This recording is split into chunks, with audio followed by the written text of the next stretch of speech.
Hello, hello, hello. Welcome. My name is Brian Trescos. I am a co-founder here at the Somatic Coaching Academy. And today we are going to do a core centering practice so you can experience a little taste of what we do in the core centering program and what you could be teaching your clients. Our core centering practice today is going to be focused on emotional resilience. Now, if you want to learn how to integrate somatic practices into your sessions with individuals and groups and wellness centers, and organizations and everything in between. And this is really important in trauma-informed ways. Come check us out over at the Somatic Coaching Academy and look at the core centering certification program. We'd love to have you be a part of that. All right, now emotional resilience. So before we do a little practice on emotional resilience, let's just set this up for a second to give us a little bit of a framework of kind of how we're talking about this. Let's talk about resilience first. So what's resilience? So I have a little rubber band here because people talk about rubber bands as being resilient. So if you think about it, like this rubber band has a resting state right there, and let's just say that's the rubber band's optimal resting state. Now, what makes a rubber band resilient is that when you stretch it, it just goes back to its resting state again. So it has a natural tendency to go back to its resting state. And that's whether you stretch it and like kind of make it too big, or whether you try to compress it and make it into a ball, it'll still go back into its resting state again, right? So I could try to make it smaller, I could try to compress it, but it's just going to keep going back to its resting state. So the idea of resiliency is the capacity to return to an optimal state of readiness, optimal state of really like kind of an active restfulness where you can move in any direction from it and respond to your environment however it is best for you to respond to your environment in the most functional way. So that's kind of our definition of resilience. Now, how does that have to do with emotions? Now, so you might recognize at times, maybe for yourself or for people that you know, that people can be outside of their optimal zone of emotional functionality. And we call that like emotional dysregulation. So emotional dysregulation is when our emotions are either too big, right? They're too big, or they're shut down and they're too closed up. So too big means like kind of hyper reactivity to things, like big anger, big rage, big shame, big guilt, something like that. And shut down is really numbness, kind of like freezing numbness in our emotionality. So both of those states are really outside of an optimal zone of emotional function. When we're in an optimal zone of emotional function, we can respond to whatever life brings to us, and we're not reacting to it from a dysregulated state. So on one side, if we just kind of look at this stereotypically for a second, on one side we have emotional dysregulation, where you're either really too much spun out or really shut down. And then the other side of the scale, we have emotional stability. So emotional stability is where you're here, and sometimes you might find yourself experiencing emotions that are a little too big, but you're able to come back to your resting state. Sometimes you might feel shut down, but you can come back to your resting state. So the problem really is that when we are chronically emotionally dysregulated, when either we're like way too big and we stay too big, stay too big, stay too big, that's not very functional in terms of how we're able to successfully live our lives, or we're shut down chronically. Again, not really super functional. We want to find our way back to this emotional state, emotional stability. Now, emotional stability is not numbness, it's not shutting down. It's where we are experiencing our emotions in a way that they are healthy and functional and adaptive, sort of thing. Okay. All right. Now, one other thing we just want to talk about when it comes to emotions, you might recognize that if you've ever really been like here and like really spun out emotionally, and someone has tried to talk you down from that, it doesn't really work very well, does it? Also, contrast, you could be really shut down and really numbed out, and someone tries to talk you out of that, it doesn't really work very well. So what we know essentially is that emotions are actually physiological, they're not rational. Okay, emotions are physiological, they're not rational. So what we do here at the Somatic Coaching Academy is go right to the physiology. Because if we can help you to understand how to balance your physiology, then you can very easily develop emotional resilience, capacity to come back. When your physiology is balanced, your emotions are essentially balanced. So without further ado, let's go ahead and I'm going to share some practices with you that can be really great for developing physiological balance, which is linked to emotional resilience. Okay. So I would invite you just to kind of step away from your chair. You can do this sitting down too if you like. That's perfectly fine. I'm going to do this standing. So the very first thing we like to do when we talk about emotional resilience is actually do a little bit of a shaking practice. Now, why would we do this? Well, in shaking is a natural response that humans do for all kinds of things. But in this case, you can either use shaking to begin adding energy to the system. So if you're feeling really, really shut down, a little bit of shaking and wiggling is adding some energy to the system. So if you want to add some energy to the system without adding too much energy, we don't want to over add energy. We just want to add enough to bring us back into that state of optimal emotional stability, if you will. Okay, so you could do a little bit of gentle shaking if you're feeling too shut down. Now, if you're feeling really, really revved up and we want to disperse or dispel energy, we go a little bit more, right? So this is kind of like dispersing, dispelling energy. We're shaking it off. Kind of like if you had just a lot of anxiety or feeling really spun out and you just kind of want to shake that stuff off, get the adrenaline out of the system sort of thing, then you can do that sort of thing. So find for you, where does it feel good to do some shaking? Either be like just very, very slow, adding some energy. It could be really, really fast, expelling some energy, or let's bring that into a balance point. Now let's find the middle. It always works well to put in a good deep breath there. So just a little bit of shaking in whatever way feels good for you. Either add a little or dispel a little and find your way back into a balance point. Okay, great. So that's one thing we like to do. And we have folks do this for, as long as they need to. Some people shake for 2 minutes, some people shake for 5 minutes, some people do this for 10 minutes or even longer sort of thing. So you can do this for as long as that feels good for you, depending on if you're adding energy or or dispersing energy. And the idea is to kind of come to a middle point between the two where you're experiencing this shaking in a way that it's promoting stability in the system. Okay, great. So that's one thing. Next thing is go ahead and rub your hands together. And we're going to work on some self-massage points. And we're going to do 3 points in particular. So here's what they are. They're right here under the collarbone, what we call, this is Kidney 27, Elegant Mansion point. So it's right there. That's where it is. And let's just start off doing a little bit of tapping on those points. So that's one point. The next point is right here on the middle of the sternum, called the Sea of Tranquility point. And the next point is right down here. I call them the monkey points, but they're spleen lymphatic points right here. I call them the monkey points because you're kind of like like a monkey here. And sometimes I make monkey noises when I do that too. It's kind of fun. All right, so let's go back to this kidney 27 point. Now, these 3 points in combination together are really great for balancing energy and for helping someone feel grounded, engaged, and socially engaged is the word for that. So what if we wanted to kind of dispel some energy? Oh, well, there we go. We can tap fast on those points. Let's go ahead and do that. Unless you feel like you're really shut down right now, and then don't do this one yet, okay? Because that might add too much energy to the system. So, but if you're feeling kind of anxious, we can do some fast tapping on kidney 27 and some fast tapping over Sea of Tranquility. And then some fast tapping over the monkey points. This is like you're kind of dispelling the energy. A little monkey talk there.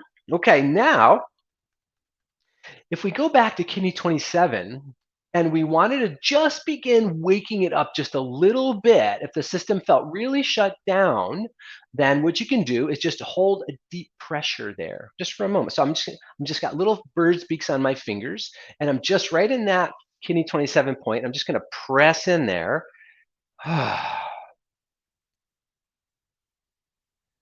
I'm just adding a little stimulation to the system. By the way, this could also feel good if you are over-activated and it brings you down to do an anchoring. Sometimes it feels like it does it a little too much and it can get a little irritating. So I like to always meet myself where I am. If I'm really revved up, then I will tap fast and then slowly slow it down. If I'm really shut down, I'll meet myself there and try to bring myself up a little bit. Okay, so we have kidney 27, and then we're gonna go to Sea of Tranquility point. We're just holding, we're just doing a holding pressure on that spot.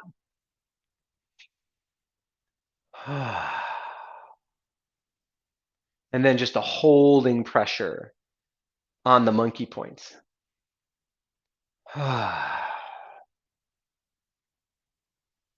This is adding some stimulus in to begin waking the system up, but not too much where it gets overcharged.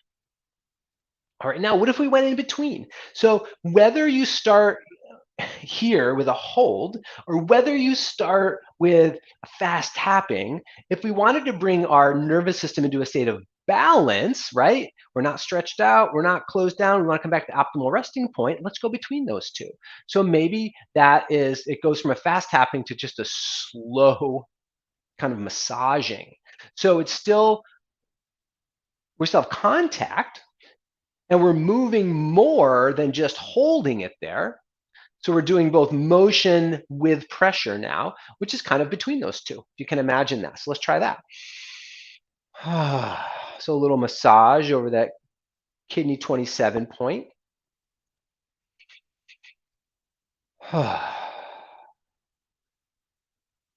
Good. And then just some slow massage right over the sternum, over Sea of Tranquility.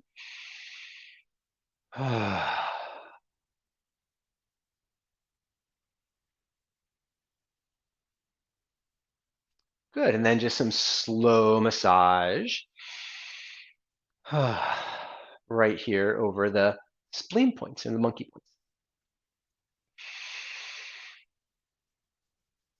Okay, good. Give your arms just a little shake out. All right, next thing, we're just do a little movement here that's kind of fun, and it's called flowing motion. So the way this movement works, arms just kind of move up and down, just like that. Rise up and they fall down. There's a little forward and backward shift as we do this. Forward and backward. Our movements are kind of fluid and rounded.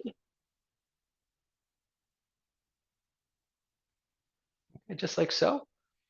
And kind of a sinking and falling. Okay, now, so flowing motion, if we just want to wake the system up just a little bit, it would be a small movement perhaps. So if you felt frozen or shut down, and we want to just do a little bit of movement just to stimulate the system a little bit, and we start there. Now, if you felt really revved up, then we would do something like like that, just a like that. So it's the same movement. We're just doing it differently to, again, dispel energy.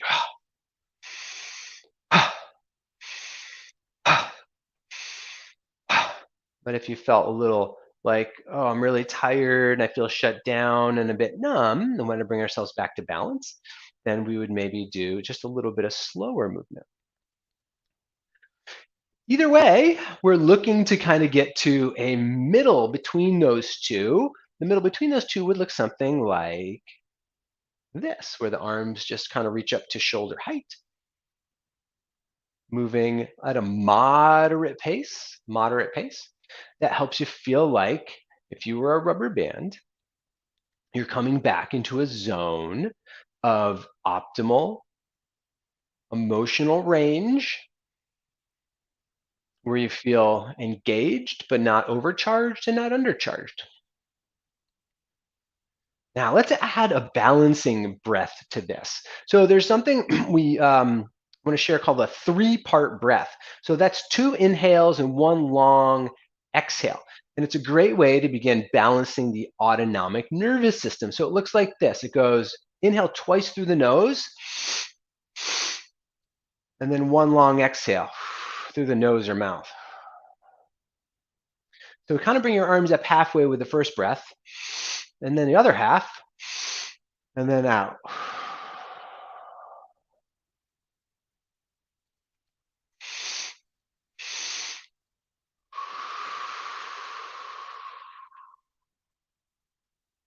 Two in,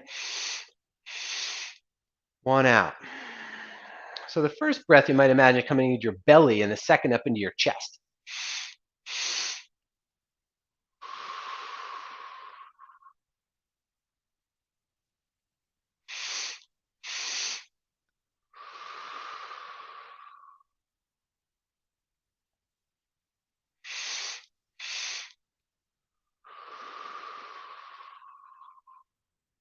Just two more.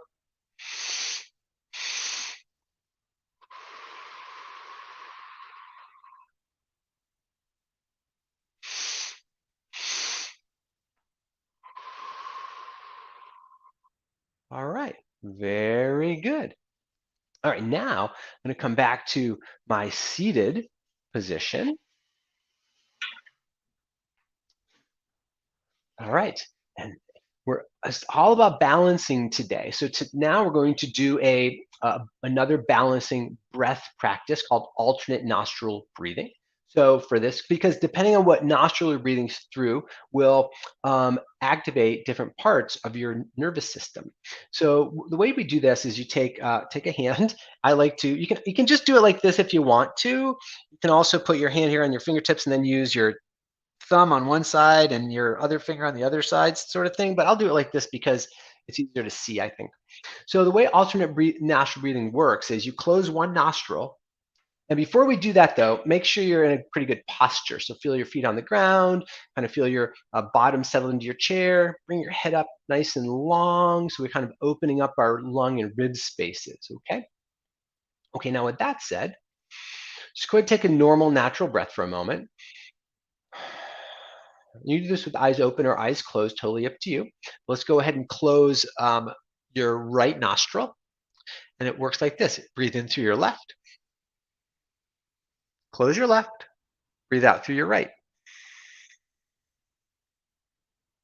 Breathe in through the right,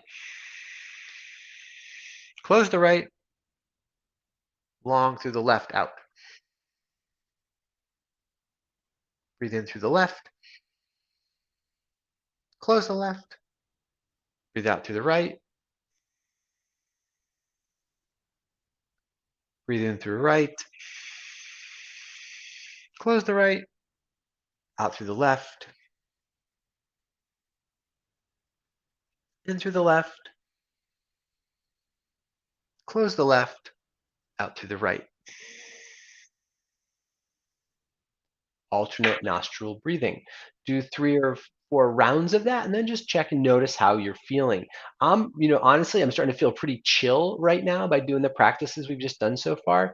Feeling really relaxed, really calm, really stable, kind of just contented inside, just starting to feel really, really peaceful inside, just with the practices we've done so far.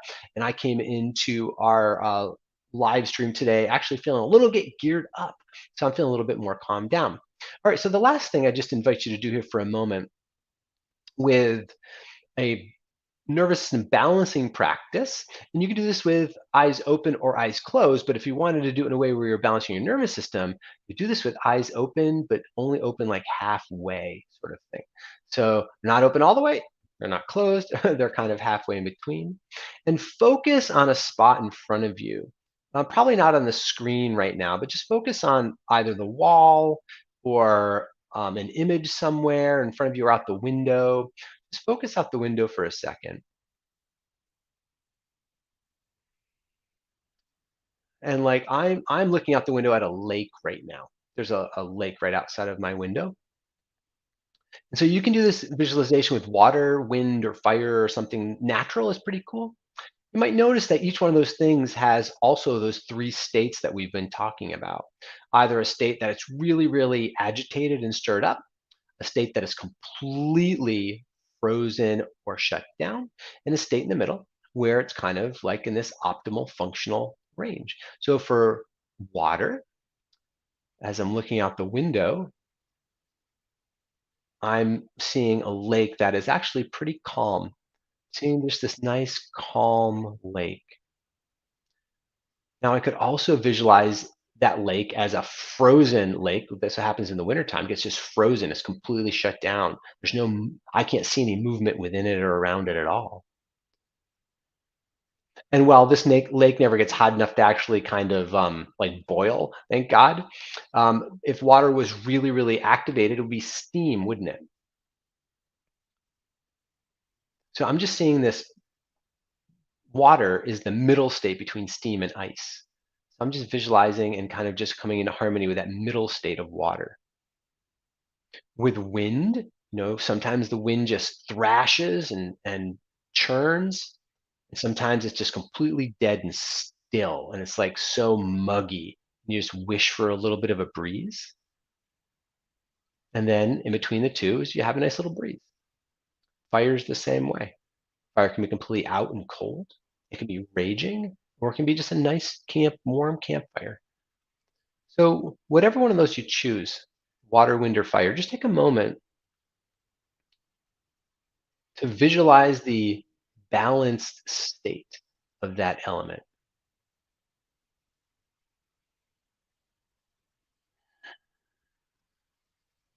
Just take some nice, easy, deep breaths. I'm just looking at this nice, beautiful, calm lake right out in front of me. There's just a little bit of a ripple on there from a little bit of wind. The wonderful in between state.